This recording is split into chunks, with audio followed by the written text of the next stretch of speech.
Maganda, maganda. Mga kananay, ayan.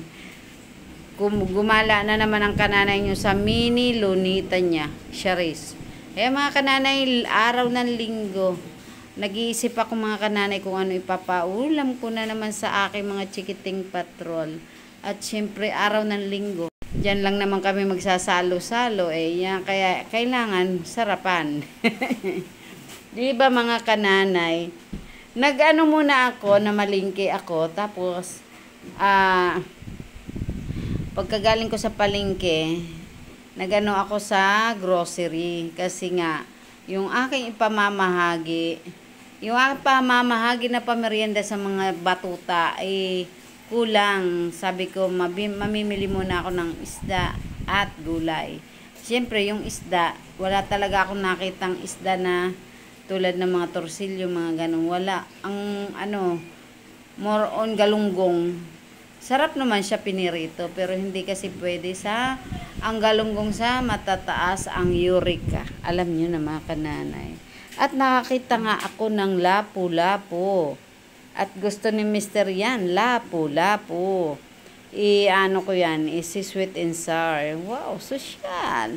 Iskabichi baga mga kananay.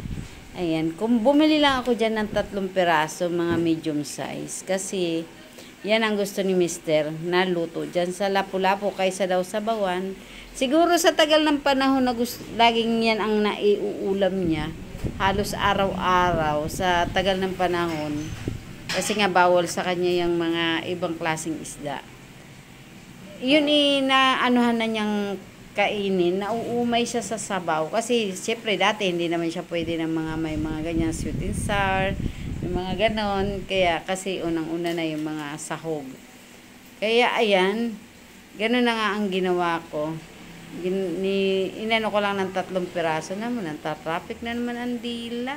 At, naisipan ko nga mga kananay, ayan, mga kananay, beef yan.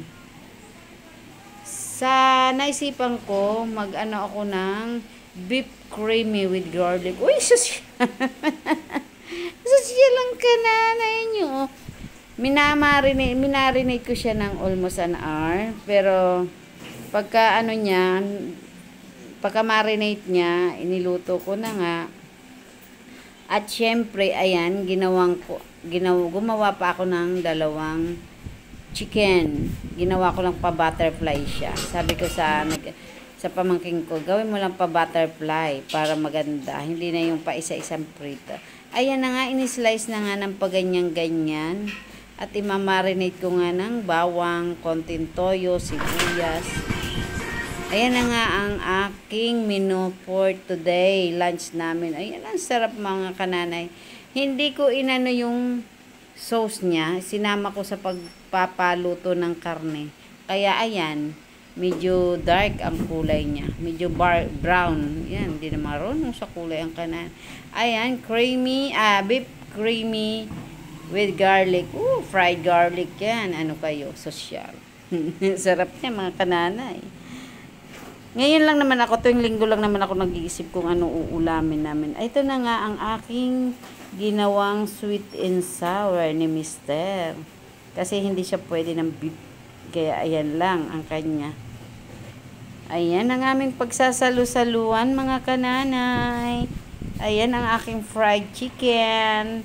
Ayan. At ayan ang aking beef creamy garlic. Ayan lang. Salamat mga kananay. Salamat. Ingat po tayo sa ating araw-araw na ayan. Sarap mga kananay yan. Yummy talaga yan. Ang nagdala dyan ay yung mushroom. Ayan, beef creamy mushroom with garlic. Ayan.